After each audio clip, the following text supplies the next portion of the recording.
Buenas, buenas, los petroleros, ¿cómo están? Espero que muy bien. Hoy estamos aquí con Mr. Ramírez y Miss Bárbara para hablar acerca del Departamento Mundial de Lenguas.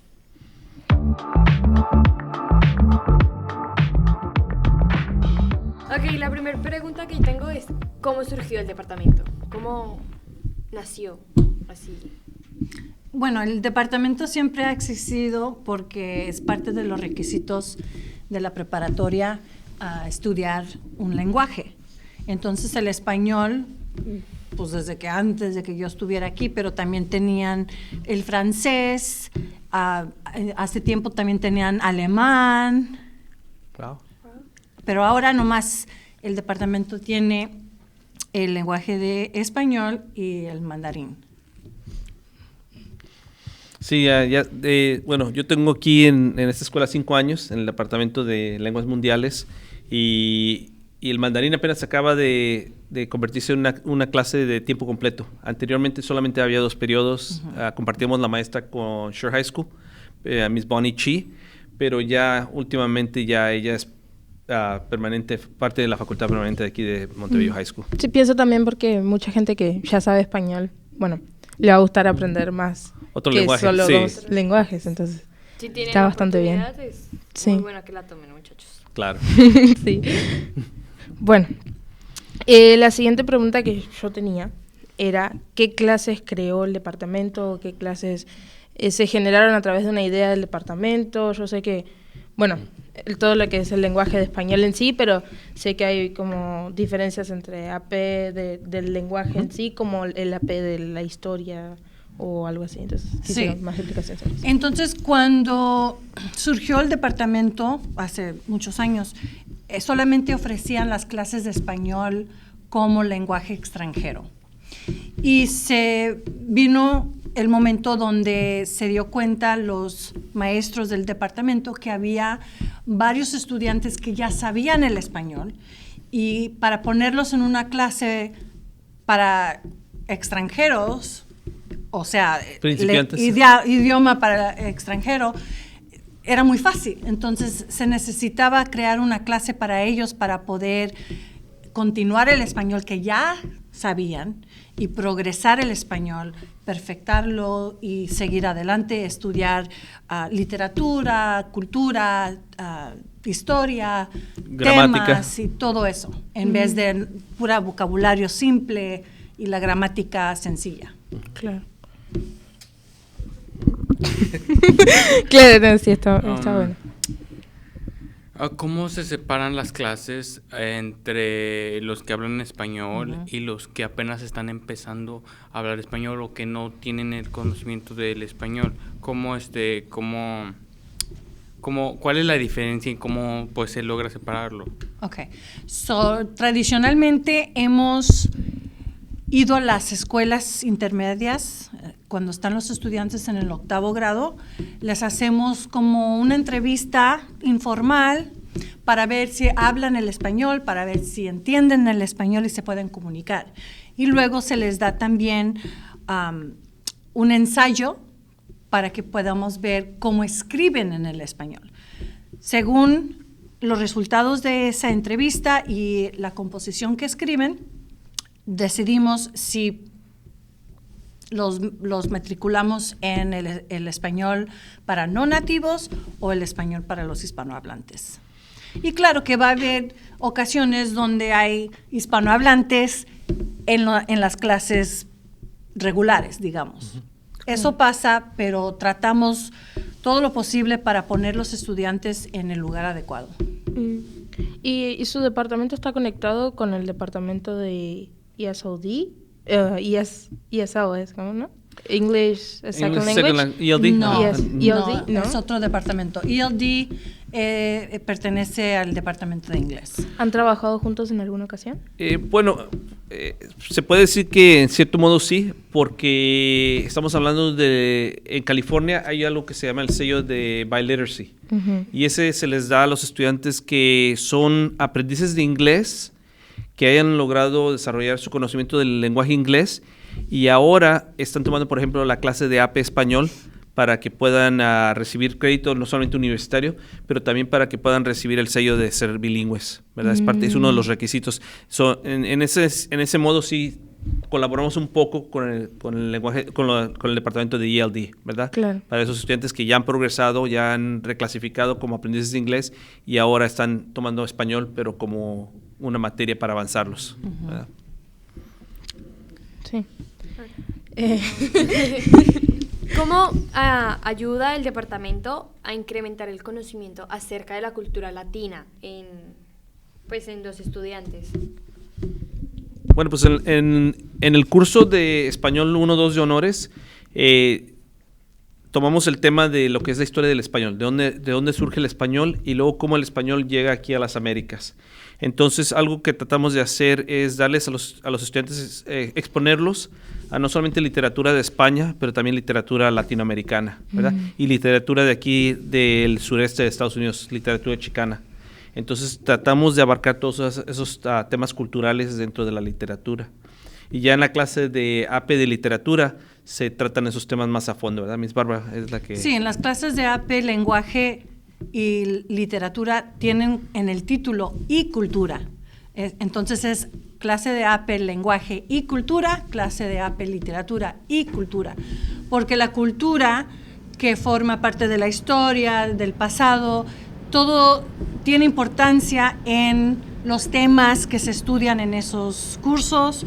Específicamente en la literatura vemos los diferentes movimientos literarios y cómo son afectados por la cultura en ese momento o la historia o lo que sea. Y en las clases regulares, para los no nativos, la cultura se presenta a través de exponerlos a los diferentes países. Se da dosis poquito a poquito y con cada año que siguen el estudio empiezan a saber más de los países, de las tradiciones, etcétera. Yo tengo una pregunta. No sé si han escuchado que muchos dicen que principalmente acá en Estados Unidos no saben mucho sobre geografía. Entonces, quería preguntar si en esas clases también, como por ejemplo AP Literatura, honores, se da un poco lo que es la geografía latinoamericana, cómo se divide, porque también es diferente cómo se divide en Latinoamérica a cómo se divide acá. Porque allá estudiamos, Centroamérica, Sudamérica, Norteamérica, que todos son como continentes, no continentes, pero las separaciones de un mismo continente. Sí. Pero yo sé que acá, no lo sé, lo he vivido, de que simplemente dividen Norteamérica y Sudamérica como si fueran dos continentes diferentes. Entonces quería saber si también explican algo de eso. Bueno, en la clase de 1-2 regular, por lo general les enseñamos a los estudiantes dónde están todos los países de Latinoamérica y sus capitales, ¿verdad? En la clase de honores de Español 1-2, no solamente aprenden el mapa de la geografía de lo que es Latinoamérica, pero también tienen que aprender acerca de las culturas de cada país. Entonces, uno de los proyectos que se hace en esa clase es hacer un proyecto acerca de cada país de Latinoamérica, ¿verdad? Y América Central. Claro. Sí, he participado en ese proyecto. Fue uno de mis favoritos, pero otra pregunta. Nosotros sabemos que ustedes hacen proyectos. ¿Han visto alguna vez, como que hay complicaciones al hacer un proyecto o al ejecutarlo o al solo venir con una idea, decirle a alguien, al que está encargado? ¿Han habido complicaciones a la hora de hacer proyectos? Perdón. No, está bien. No creo. Una complicación que sí tuve este año, y es obvio, acabamos de salir de una pandemia, ¿verdad? Que afectó a muchos estudiantes. Entonces, pienso que muchos estudiantes como que perdieron la confianza en sí mismos de pararse enfrente de la clase y presentar, ¿verdad? Es que muchos estudiantes se cohibían, no querían participar.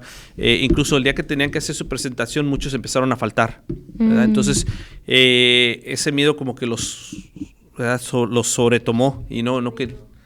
¿verdad? Tuvieron un miedo bien profundo. Entonces, algo que decidí hacer, lo empecé el año pasado y lo continué este año, es que la presentación la hacemos en segmentos. Entonces, primeramente, se paran enfrente de la clase, sin notas, sin nada que presentar, y simplemente hablan del proyecto que les tocó. Y después, el segundo paso es que hacen lo que hagan de su proyecto, y luego se paran otra vez enfrente de la clase en otro día y nos dan un resumen de cómo va el proyecto, ¿verdad? ¿Qué es lo que les falta? ¿Dónde están teniendo problemas? Y finalmente ya se hace la presentación total del proyecto. Y lo que he notado es que ya para la tercera vez como que los estudiantes ya perdieron el miedo, ¿verdad? Porque ya han sido 3 veces que se han parado enfrente de la clase. Entonces eso lo estoy haciendo con el propósito de que pierdan ese miedo. Pero sí, muchos estudiantes no querían pararse frente de la clase y presentar. O sea, estaban aterrados y pienso que eso viene a consecuencia de los últimos 3 años de la pandemia, ¿verdad? Que ya se ha perdido esa habilidad de presentar, de hacer una presentación. Otra pregunta que quiero hacer. ¿Qué es lo más bonito de este curso, de esta clase, no sé, en general, o que ustedes hayan visto lo más bonito sobre todo esto? Bueno, para mí, enseñar la clase de literatura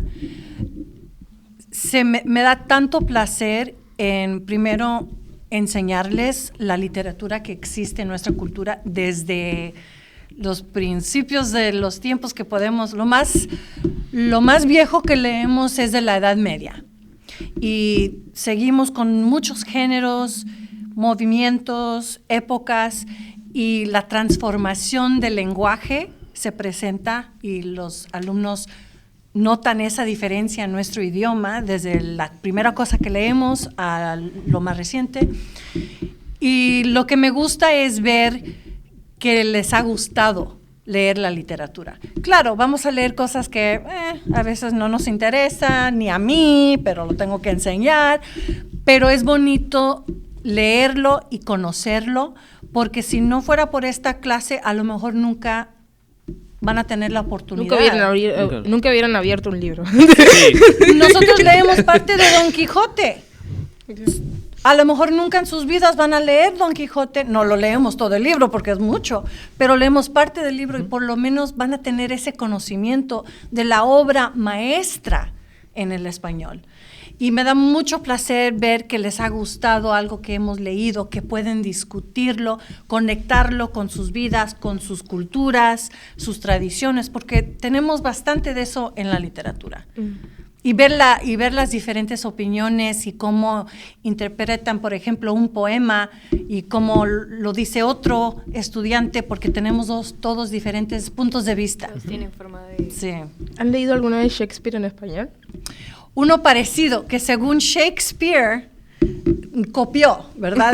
La idea. Plagio. Sí, el de Shakespeare, The Taming of the Shrew, según es la influencia viene de el Conde Lucanor, un cuento del Conde Lucanor, de un mancebo que se casó con una mujer muy brava y fuerte. La misma historia. ¿Quién será? Yo pregunto porque a mí me han hecho leer Shakespeare en inglés. Es muy difícil, ¿no? Bueno, para mí es muy difícil. Esa es la opinión cuando leemos el castellano antiguo. Ay, batallamos. Sí. Hasta uno, ¿verdad? Que sí sabe Es pesado y se tiene que con calmados todos leer con lentitud porque las palabras se nos... Claro. Pero sí, es difícil, pero es bonito saber el proceso. Sí, el proceso del cambio del lenguaje, ¿no? O sea, no del lenguaje como tal, sino de las palabras y... Porque antes era todo muy formal y ahora es... Bueno, ya sabe. Cada uno lee lo que quiere, ¿no? No, pero sí. También le quería preguntar qué proyectos o qué tipo de proyectos se les ocurría para el futuro. Bueno, sí, eso. Pues uno de los... ahorita en el departamento tenemos las clases de español regular, ¿verdad? 1, 2, 3, 4, 5, 6 y 7, 8, que muy pocos estudiantes lo toman en el último año, ¿verdad?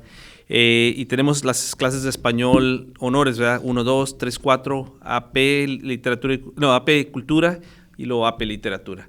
Pero estamos trabajando con la administración de la escuela para planear una clase de cinema en español. Queremos tener una clase que no sea similar a las que tenemos del lenguaje y que trate un nuevo tema, ¿verdad? Y que le dé la oportunidad a los estudiantes, especialmente los que están en el grado 12, muchos toman, por ejemplo, ciencia ficción, ¿verdad? Para la clase de inglés. Entonces sería bueno tener una clase similar, pero en español, ¿verdad? Del Ciencia cinema. ficción. Bueno, no ciencia ficción, pero Cinema, ¿verdad? Cinema cinematográfico. de España, de Latinoamérica, Centroamérica. Sí. Wow. Eso es una muy buena idea. Y creo que tendría un muy buen apoyo por parte de los estudiantes, ¿no? Yo supongo que sí. Pues pensamos que sí, estamos... Principalmente si ven películas. Sí, especialmente a quien no le gusta ver películas, ¿verdad? Entonces, ese es el plan, esa es la idea de que... Y entonces estamos viendo a ver si se desarrolla este proyecto, ¿verdad? Y esperemos que para el próximo año ya se ofrezca esta clase. Qué bueno, qué bueno. Sí. Una pregunta más. ¿Qué tanto los ha apoyado el distrito? ¿Cómo los ha apoyado el distrito de Montevelo principalmente? Quería saber porque son muy abiertos, por lo que sé, son bastante abiertos a ideas y consejos y así, pero sí, me interesaría saber también porque pensar que adquirir clases dentro de la escuela no es solo para la escuela, sino que eso también lleva un montón de cosas a la comunidad. Uh-huh. Entonces, bueno, sí, alguien. Pues yo nunca he tenido problemas de apoyo general. Uh-huh. Es difícil a veces tener el apoyo de fondos para nuestro departamento. Entonces, en ese sentido, ¿verdad? No tenemos nosotros ciertas ventajas que tienen otros departamentos. Pero en el departamento, aquí en la escuela, tenemos todo el apoyo necesario. Generalmente la administración ha sido muy positiva con nosotros en términos de que nos dejan desarrollar las clases como nosotros queremos. Por eso hemos recibido el apoyo de que si queremos crear la clase, por ejemplo, de cinema, se nos da esa oportunidad. Uh-huh.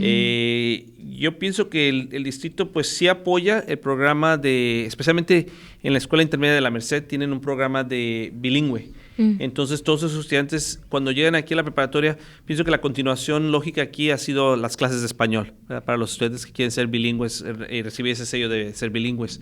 En ese sentido yo pienso que sí ha habido un apoyo, ¿verdad? Y esto es algo que promovemos para ayudar a la comunidad también, ¿verdad? Se promueve mucho en las clases, especialmente en la clase de español de honores, hablamos mucho de cómo el ser bilingüe es muy importante, o sea, especialmente cuando hay 27 países que hablan español en el mundo, ¿verdad? Es una lengua muy importante. Es una gran cantidad. Sí. Cantidad. Ok. Ok. Entonces, muchas gracias por escucharnos, a ustedes por venir. De nada. A este Muchísimas episodio. gracias por tenernos aquí en este programa, ¿verdad? En nuestro. Nuestro programa, ¿verdad? Nuestro programa. Fue hecho y creado para este tipo de temas y para que también sea conocido, ¿no? Siento que... ¿Diego, querés decir algo? No. ¿Seguro? Bueno, para que, esto también se haga a conocer y para que más gente se intente integrar también, sí, y no sabemos qué tanto va a durar. Pero bueno, porque, Diego y yo somos seniors. Ajá, Sí, entonces... pues este es nuestro último año. Claro. Ojalá que alguien pues continúe, ¿verdad? Uh-huh. Bueno, si ven chicos interesados en sus clases, que quieren participar. que quieran participar. Sí. Sí. Y si ustedes que están escuchando, alguno quiere, puede comunicarse con Mr. Ramírez. o Miss Barba. Claro. O sea, esto era algo que queremos hacer nosotros esta entrevista, ¿verdad? Para promover esto de que, Sí, claro. que si hay estudiantes en nuestras clases que quieran participar en este tipo de, ¿verdad? De programas y continuar esto, ¿verdad? En los próximos años, sería genial. También que la gente que habla español, que solo habla español, ¿no? Y que está aprendiendo inglés, se integre dentro de más proyectos dentro de la escuela. Entonces, me parece que es importante informarlo y y dejarles saber que son bienvenidos en cualquier tipo de área, que no porque no hablen inglés no quiere decir que no pueden hacer nada dentro de la escuela o que no pueden participar en lo que sea que participen. Sí, claro. Que se impulsen a crecer y a entrar a cosas nuevas, ¿verdad? Ujú. Sí, así que bueno, gracias por haber venido. De nada, gracias. muchas gracias. Gracias. Bueno, Ok, entonces esto ha sido todo por este episodio. Bye. hasta la próxima.